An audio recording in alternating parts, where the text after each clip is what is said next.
UCF head coach Johnny Dawkins is back on Marching to Madness. The Knights are 13-5. They're 4-2 in the tough American Athletic Conference. There are 5 teams right now in that league tied with 2 losses, and they're tied for second place. Their high-level defense have some moxie right there. Coach, welcome back. Hey, thanks, Ken. Hey, talk about your defensive structure and how, you've been able to hold opponents to 39.8% from the floor and stopping the three at 30%, as both of these are in the top 1/9 of college basketball. Well, I think our guys have done a great job of buying into our system. It's one of those situations where when you have 9 new players, you have to establish something, and you want to be, what's your identity? And we said, well, we want to hang our identity on the defensive end, because offense comes and goes. As you know, you can have great nights offensively, you have nights, but you can't throw it in the ocean. So the one area that should be no excuse is how you defend in your system. And I think our guys have really bought into that. And as we started to win some games, I think they got more and more confidence and more belief in defending is going to be our way to have a successful season. Going back a week, you guys had a very interesting 107-104 double overtime win over the Memphis Tigers. Even with the loss after that to Tulane, how much confidence can a win like that, how can that build your players? Well, it definitely helps confidence. When you win a game like that, I think everyone realizes what it took to be successful. And then so the buy-in is even, they're even at a higher level. They understand, okay, for us to be successful and win games like that, we have to play a certain way. And I think that's what you've seen our guys do. So, yeah, absolutely. I think it's helped us moving forward. Anytime you can win a tough, hard-fought game like that, and there being a double overtime game, exactly, to pull off a win like that, when you're in those situations later in the season, later in January and in February, I think you have a belief that, hey, we can find a way to win. We can pull this game out, and we've done it before. Yeah, that game really interested me as your attack. Your offensive attack was so solid in portals when it needed to be. Well, we were making sure that, we understood they're a very good defensive team as well. They're an experienced team, one of the more experienced teams in the country and in our conference. So we knew we had to execute very well to give ourselves a chance to win a game like that. And that's what we were able to do. We wanted to keep the floor space as well as we could. We wanted to make sure our guys, searched out a great shot. And I thought we did that. We were patient on offense. We played with a lot of poise. I think that really helped us, because they can get you sped up. They press, they change their defense. They do a lot to kind of disrupt what you do. Penny does a great job with his group. So we wanted to make sure that we maintained our poise and kept, like I said, kept our composure. And I thought we did that. We still had too many turnovers, but if we weren't as poised as we were, we would have had a lot more. Yep. You've got an interesting group in 4 double-digit scores led by Taylor Hendricks, 14.4 points per game, and he shoots 39% from 3. Definitely. He's a talented freshman. He doesn't have many holes in his game. He just got to continue to develop as he gets stronger and more comfortable, on the perimeter. The sky's the limit for, how good he can be at any level.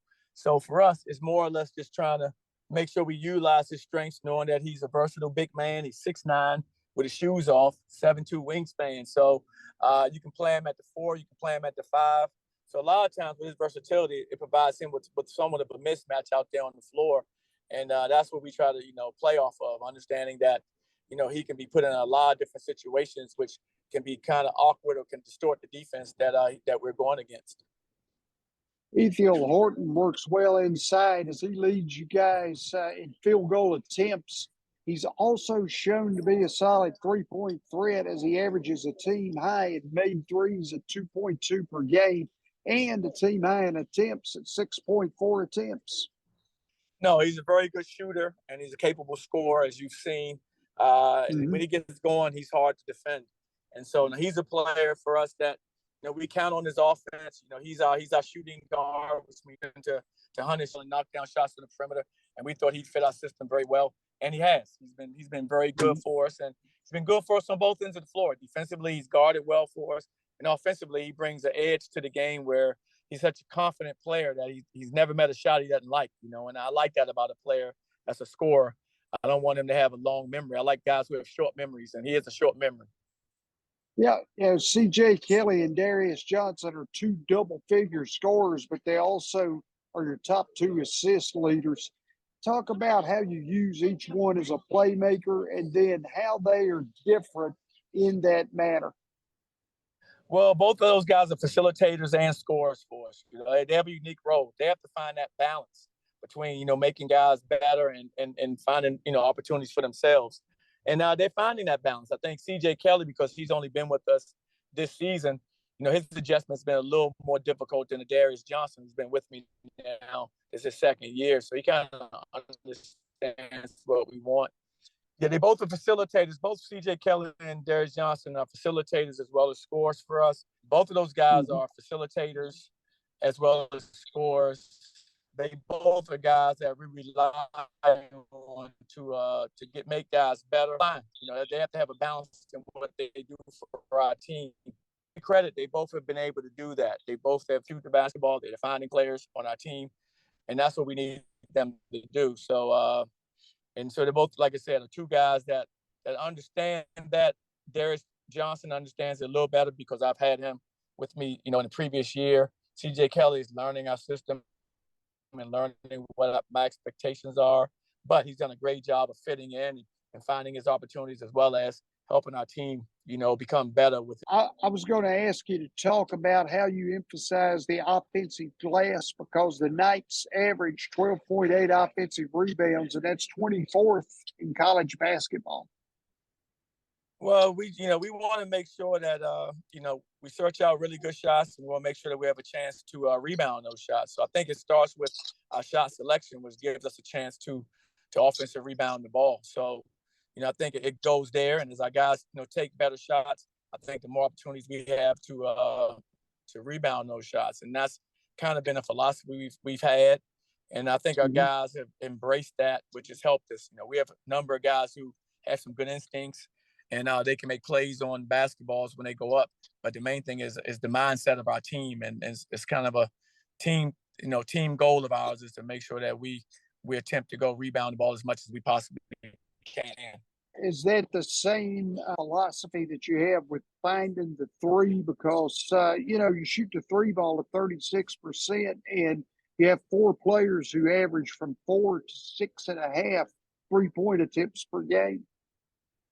Yeah, definitely. We shoot the three. We recruited guys that we think are capable 3-point shooters, and we want to give them the freedom to take their looks when they're open. And so I think that's why you see, the attempts and the percentage, because we have guys that are good shooters. And, when we're searching out really good shots offensively, when they can find those shots, we have a belief that they can knock them down. I wanted to ask you about number one, Houston. You guys played them tough. It was a 71-65 decision. This Houston team, potentially, how are they different than the last two that Coach Sampson has had in the two seasons as one went to the Final Four? Well, this is a very good basketball team. I think he has a great balance. He has a great balance of talent. His guards are really, really good. They're tough. They compete. His bigs are, formidable inside. They can score around the baskets. They also are a tenacious, rebounding team on both ends of the floor. And then he has a unique player. He has now a player that's a McDonald's All-American, of course, and probably a lottery pick. When you add a player like that to a team that's already deep and a team that's already talented, now you have a potential player that can take you over the top. And so you have the ability to be a Final Four team or a national championship caliber team based on your personnel and based on your system. Last thing, Coach, we talk about the Cougars, but the challenge for what would be the number 2 seed right now, I mean, it's very competitive. It's very challenging. It's diligent among like 5 different teams. Well, there's a lot of depth in our conference, depth of talent, terrific coaches. And so you're going to see that. I think you see a lot of teams that are competing for, wanting to finish well off in conference, want to win the conference. And you have some great competitors as coaches. And so what you see is, I think, a league that's very deep, talented. And I think it's reflected in the fact that you have so many teams that are sitting in second place right now. That's probably unheard of. I can't think of too many conferences where you'll see that at this stage of the season where you have that many teams tied for that position. So I think it just says a lot about our conference. It bodes well about the depth of the conference and the quality of coaching and talent. Coach Johnny Dawkins, ladies and gentlemen, the UCF Knights, a team that tough out in the American. Coach, I appreciate your time today. Hey, thanks, Ken. You guys take care.